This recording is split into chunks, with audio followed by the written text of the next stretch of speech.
하나님 말씀 사사기 4장 1절에서 10절까지의 말씀입니다. 사사기 4장 1절에서 10절입니다.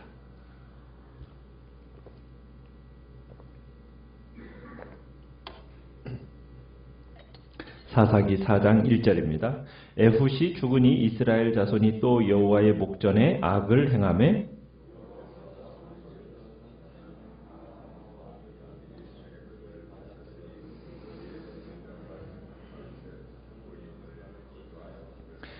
야빈 왕은 철 병거 900대가 있어 20년 동안 이스라엘 자손을 심히 학대했으므로 이스라엘 자손이 여호와께 부르짖었더라.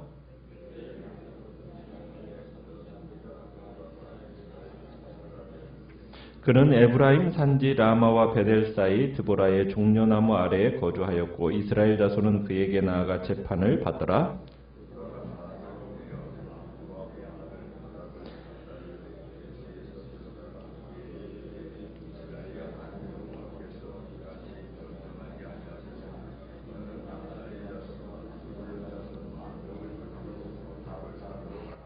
내가 야빈의 군대 장관 시스라와 그의 병거들과 그의 무리를 기손강으로 이끌어 내게 이르게 하고 그를 내 손에 넘겨주리라 하셨느니라.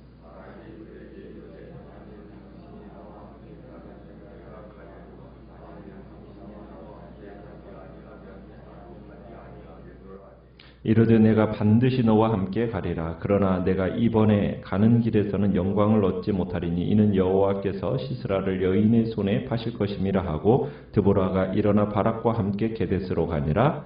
바락이 스불론과 납달리를 게데스로 부르니 10,000명이 그를 따라 올라가고 드보라도 그와 함께 올라가니라. 아멘. 오늘 말씀의 제목은 부르심 앞에서 내 생각 내려놓기라는 제목으로 말씀을 나눕니다. 사사 에훗이 죽게 되니까 이스라엘 자손이 오늘 1절에 보면 또다시 여호와의 목전에 악을 행하였다라고 나옵니다. 이스라엘 사람들이 참 여호와 하나님 앞에 악을 행하는 일을 주저하지 않고 이렇게 하는 이유가 도대체 뭘까? 그것은 하나님의 가치와 하나님의 기준에 대해서 무지해서였습니다. 그러니까 자신들이 보기에 좋은 일이라고 생각되었으면 그 일을 그냥 진행하는 거예요. 우리가 보는 이 사사기의 중심의 주제는 하나님의 관점과 인간 관점의 대립입니다. 그러니까 하나님께서 이미 이방인 통치자들의 손에 고통받던 이스라엘 백성들을 몇 차례나 그들의 역사 속에 개입하셔서 하나님 구원을 베풀어 주셨어요. 그런데도 불구하고 하나님의 은총이 그들에게 임했는데 그들의 근본적인 가치관이 이렇게 치유받지는 못했던 것 같아요. 그러니까 이방인들의 풍습을 열방하는 이 병든 마음이 참으로 그 과정 속에서 온전한 치유를 경험하지는 못했던 거죠. 그러면서 계속 이렇게 하나님의 목전에 악을 행하는 일을 우리가 보게 됩니다. 악을 행하는 이들을 향하여 하나님께서 또다시 분노하십니다. 그래서 2절에 보면 하나님께서 누구를 이스라엘 백성들에게 넘기십니까? 누구에게? 하솔을 다스리는 가나안 왕 야빈의 손에 이스라엘을 넘기십니다. 그는 철병거 3절에 보면 철병거 900대를 가지고 있다고 얘기했습니다. 그러면서 20년 동안 이스라엘을 심하게 억압을 해요. 야빈은 지휘관인 시스라를 통해서 이스라엘을 지배하게 되는데요. 시스라는 이스라엘을 혹독하게 억압을 합니다. 20년 동안 억압받은 이스라엘 백성들이 하나님께 울부짖으면서 3절 하반절에 보면 부르짖기를 시작하죠. 20년 동안 어떻게 보면 지금까지 당한 이방인의 억압 중에서 제일 긴 기간이죠. 8년 동안 고통을 당하게 됐었고요. 그 다음에 18년, 그러더니 이번에는 20년이죠. 공경에 빠진 이스라엘 백성들, 참 그 억압의 정도가 매우 심했다라고 표현할 정도로 심한 학대, 그냥 쥐어짜는 듯한 그런 고통 속에서 그들이 하나님 앞에 울부짖는 것밖에는 소망이 없었던 거예요. 그래서 하나님 앞에 부르짖었어요. 그 백성들의 신음 속에서 울부짖으니까 하나님께서 누구를 사사로 세우십니까? 4절에 보면은 그때 랍비돗의 아내 여선지자 드보라가 이스라엘의 사사가 되었다고 합니다. 그리고 이 선지자 드보라를 통해서 이스라엘의 구원자를 세우시는데 6절에 가보니까 누구를 불렀습니까? 아비노함의 아들 바락이죠. 그 바락을 이제 부르십니다. 자, 드보라가 바락을 하나님이 세우신 구원자로 지명을 했을 때 이미 이 드보라는 이스라엘의 사사로 활동을 하고 있었어요. 5절에 가보면은 에브라임 산지 라마라는 곳과 베델 사이에 있는 드보라의 종려나무의 아래 앉아 있으면서 이스라엘 자손들에게 판결을 해줬다고 얘기합니다. 그러니까 드보라는 지금 울부짖음, 백성들의 그 울부짖음에 대한 어떤 하나님의 반응을 이스라엘 백성들에게 전달하는 역할을 맡았던 거죠. 자, 드보라가 사람을 보내서 게데스에 있는 이제 바락에게 불러와서 하나님의 말씀을 전해줍니다. 자, 드보라를 통해서 지금 바락에게 전달되어지는 하나님의 말씀, 명령은 무엇입니까? 6절에 보면은 명백해요. 뭐라고 얘기했냐면 너는 납달리 자손과 스불론 자손 몇 명을 데리고요? 10,000명을 데리고 어느 산? 다볼산으로 올라가라. 그곳에 진을 쳐라. 이렇게 명령을 내리십니다. 일단 그냥 바락이 군사를 이끌고 다볼산으로 이동하면은 그 다음에는 하나님이 어떻게 하시겠다는 거예요. 7절에 보면 그렇게 하죠. 내가 야빈의 군대 장관 시스라와 그의 병거들과 그의 무리를 기송강으로 이끌어서 어떻게 해주겠다. 다 네 손에 넘겨주겠다. 이렇게 지금 하나님이 약속을 하고 계세요. 그 철병거 많은 군대를 기송강가로 끌어와서 그냥 바락의 손에 붙여주시겠다는 거예요. 그러면은 바락은 뭐만 하면 돼요? 그러니까 하나님께서 약속하셨으니까 군대를 이끌고 그냥 10,000명 데리고 그냥 진을 산에 올라가서 진만 치면 되는 거예요. 그러면 나머지는 누가 다 하시겠다는 거예요. 하나님께서 적들을 끌어와가지고 바락의 손에 넘겨주시겠다는 거예요. 그렇게 계략까지 알려주셨어요. 어떻게 보면 바락의 입장에서는요, 이 전쟁이라는 것이 땅 짚고 헤엄치기예요. 그냥 군대만 일으키고 다볼산으로 그 10,000명 데리고 올라가서 진만 치면 돼요. 나머지는 누가 다 하신다고요. 하나님께서 다 알아서 해주시겠다는 거예요. 자, 드보라를 통해서 이런 승리를 보장받았어요, 지금. 자, 하나님께로부터 그 승리를 보장받은 바락. 순종만 하면 되거든요. 자, 그런데 순종하는 게 아니라 지금 누구를 끌어들이고 있습니까? 8절에 보면은 이 드보라 여선지자를 전쟁에 끌어들이고 있어요. 뭐라고 얘기합니까?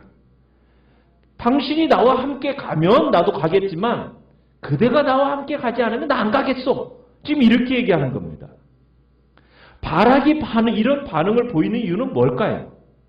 아마 그런 마음이었겠죠. 하나님께서 드보라와 함께 하신다는 것이 확신되어지니까 이 드보라와 함께 하면은 하나님이 나와 함께 하시겠다라는 어떤 그런 보장받으려는 그런 노력 속에서 이런 드보라 보고 함께 가자고 아마 얘기를 했을 거예요. 자, 이 바락의 조건을 들은 드보라가 뭐라고 얘기합니까? 그래? 그러면은 9절에 보면 내가 반드시 너와 함께 가겠다. 그런데 뭐라고 얘기합니까? 네가 직접 시스라를 죽이지는 못할 거다. 그 영광을 누리지는 못할 거다. 이렇게 얘기를 합니다. 하나님께서 이 적장인 시스라의 생명을 한 여인의 손에 넘기실 거라는 거예요. 여러분, 전쟁에서, 이 고대 근동의 전쟁에서 가장 큰 영광은 뭐냐면 적장을 죽이는 거예요. 그런데 이 적장 죽이는 일을 누구에게? 여인에게 빼앗긴다라는 것은 바락에게 수치스러운 일이라는 거예요. 그 수치스러운 일을 네가 당하게 될 거라고 지금 얘기하고 있는 거예요. 여러분, 예나 지금이나 전쟁은 누구의 전유물로 여겨집니까? 남성들의 것으로 보통 여겨지지 않습니까? 특히 남성 중심이었던 고대 이스라엘 사람들에게 있어서 이 여인 드보라의 출현이라는 것은 어떤 의미를 지니는 걸까요? 지금까지 이스라엘이 울부짖을 때 처음 사사가 누구였습니까? 온니엘이었죠. 두 번째는 에훗이었어요. 윈손잡이 에훗을 하나님께서 사사로 세우셨어요. 그래서 이스라엘의 애통에 응답해 주셨다고요. 그런데 자, 지금은 어떤 인물을 사용하고 계십니까? 지금 적은 보통적이 아니에요. 지금 이 시대는 제가 청동기 시대라고 얘기를 드렸어요. 이 청동기 시대에 여러분 철병거 900승을 거느리고 있다는 것은 막강한 군대입니다. 그리고 용장 시스라예요. 그런데 이 이스라엘의 위기의 순간에 전면에 나서는 등장하는 인물이 누구라고요? 드보라입니다. 드보라. 여자예요, 여자. 이스라엘이 지금 전립의 위기의 순간에 이 위기의 순간에 하나님의 사사로 소명받은 사람이 누구냐? 지금 드보라라는 여자라는 거예요. 여러분 이게 의미하는 바가 무엇이겠습니까? 지금 이스라엘의 남자들 가운데서는 이 철병거 900승과 맞설 남자가 단 한 명도 없다라는 거예요. 단 한 명도. 지금 드보라가 바락에게 하나님의 승리와 하나님의 약속을 전하면서 시스라와 전투를 요구했는데도 지금 바락은 뭐라고 얘기하고 있어요? 당신이 나와 함께 가면 가겠지만 당신이 나와 함께 가지 않으면 안 가겠습니다. 이게 지금 남자가 할 얘기입니까? 하나님이 승리하여 약속하고 있는데도 불구하고 감히 지금 철병거 900승 장군인 이 시스라와 전투하고 싶은 마음이 생기지 않는다는 거예요. 여러분 이것은 단순히 바락의 비겁함만을 얘기하는 게 아닙니다. 지금 이스라엘, 그 당시 이스라엘의 남자의 형편을 보여주는 전형적인 모습이 이 바락의 모습이었다는 거예요. 시스라의 적수로 선택받은 바락마저도 두려움을 없애기 위해서 지금 뭐가 필요하냐? 여인의 그 신앙과 여인의 용기가 필요했단 말이에요. 그렇다면 다른 이들은 말해서 뭘 하겠어요? 그죠? 바락마저도 이렇다면 다른 이스라엘의 다른 남자들은 말할 것도 없다라는 거예요. 이스라엘의 국가 존립의 위기를 극복하기 위해서 적과 전투를 벌일 때 여인에게 의존할 수밖에 없는 이 비참한 상황으로 전락되어져 있는 이스라엘의 상황을 지금 얘기하고 있는 겁니다. 남자들의 신앙과 남자들의 용기가 보여지지 않을 때, 그 남자들이 그 용기를 보이지 못할 때 하나님은 여인을 일으키셔서 그분의 구원의 역사를 또한 이루신다는 거예요. 이게 주님의 뜻이에요. 그러나 남자로서는 부끄럽기 그지없는 노릇인 거죠. 바락은 드보라의 말을 들었어요. 그 안에 담긴 하나님의 뜻을 그런데 알지를 못하는 거예요. 듣지를 못하는 거예요. 바락은 여호와의 말씀을 신뢰하지 못하니까 참으로 어떻게 보면은 그 자신의 믿음과 자신의 용기를 북돋워줄 드보라의 용기와 드보라의 믿음이 필요했던 거죠. 그러니까 바락이 주저한 이유는 다른 게 아니에요. 하나님의 약속을 온전히 신뢰하지 못했던 거예요. 그냥 약속은 약속이라고만 생각했던 거예요. 승리는 이미 주어져 있어요. 그렇지만 현실적으로는 어떻습니까? 현실적으로는 지금 아무런 환경이 바뀐 게 없잖아요. 시스라의 그 막강한 군대가 시퍼렇게 살아있잖아요. 그런데 자기가 데리고 가는 군대는 어떤 사람이에요? 제대로 훈련도 받지 못한 10,000명이에요. 10,000명. 여러분 1만 명을 데리고 어떻게 싸운단 말이에요. 주위 상황 하나도 변한 것도 없는데 무조건 뭐 하나 붙들고 가란 얘기예요. 하나님의 약속 그냥 믿으라는 거예요. 여러분 쉬운 일입니까? 그 쉬운 일 아니에요. 하나님의 약속 가능성이 없어 보이는 이 암울한 현실 속에서 주어졌으니까 더욱 믿기가 어려웠던 거예요. 그래서 바락은 주저했던 거예요.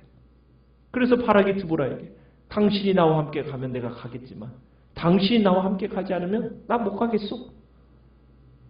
자, 이렇게 얘기하니까 드보라는 뭐라고 얘기했어요? 9절에서 내가 반드시 너와 함께 가리라. 드보라는 뭘 믿었던 겁니까? 하나님의 약속을 믿었던 여인이에요. 현실은 전혀 변한 게 없어요. 그렇지만 드보라는 이 하나님의 약속을 믿었어요. 그러니까 드보라는 내가 반드시 너와 함께 가리라고 그 자리에서 자신 있게 선언한 거예요. 여러분 이게 중요한 겁니다. 현실적으로 불가능해 보여도 암울한 상황 가운데 있어도 우리는 하나님의 약속만을 믿어야 돼요. 여러분 그것이 쉬운 일은 아닙니다. 그러나 절망 상황 가운데서도 무엇보다 필요한 게 뭐냐? 바로 이 하나님의 약속이에요. 약속을 그냥 받아들이는 거예요. 받아들이고 새로운 일이 창조되어질 것을 기대하는 겁니다. 여러분, 하나님의 약속이라는 것은 단지 말에 지나지 않는 게 아니에요. 하나님의 약속은 그 약속을 믿는 자들에게 진정한 새로움을 일으켜주는 원동력이 되는 겁니다. 바락의 주저하는 태도, 그의 신앙의 부족, 어떻게 보면 드보라에 대한 의존, 여러분 이것이 사건의 결과를 바꿔놔 버렸잖아요. 그죠? 약속까지도 변경시켜 놓고 말았어요. 바락이 하나님의 약속을 신뢰하지 못한 결과는 어떻게 되어버렸어요? 영광을 여인에게 빼앗기게 되고 맙니다. 여러분 하나님의 약속에 순종하지 못하면 그만큼 우리는 손해를 보게 되는 겁니다. 오늘 우리는 하나님의 명령에 즉각 복종할 준비를 우리 모두가 가져야 됩니다. 하나님의 약속, 그 명령, 여러분 그것에 늘 조건 붙이는 자가 되지 마십시오. 하나님이 약속해 주셨는데 이렇게 해주면 저 그 약속대로 순종할게요. 여러분 이런 식으로 조건 붙여서 가시면은 하나님이 주시는 풍성함의 복을 못 누립니다. 우리는 그 약속은 약속 그대로 믿음으로 받아들이고 순종의 길을 걸어가는 거예요. 바락처럼 불순종의 길을 가려면 여러분 하나님이 주시는 그 약속이, 그 영광이 여러분 빼앗기게 됩니다. 하나님이 주신 약속들 오늘 한 날도 딱 받아들이고 선물로 주신 것이라고 기대하면서 여러분 현실의 울타리에 갇혀 절대로 하나님의 약속을 믿지 못하는 그런 어리석은 자리에 우리가 서지 않고 우리의 상상력을 넓혀서라도 하나님의 약속을 받아들여서 정말 하나님의 그 복된 역사를 우리들 모두가 경험하기를 간절히 축원합니다. 정말 하나님 앞에서 우리의 연약함을 바라보지 말고 정말 하나님의 크심을 신뢰하면서 믿음으로 나가는 복된 자리에 있기를 간절히 축원합니다. 오늘 말씀을 생각하면서 기도하시고요. 기도하시고요.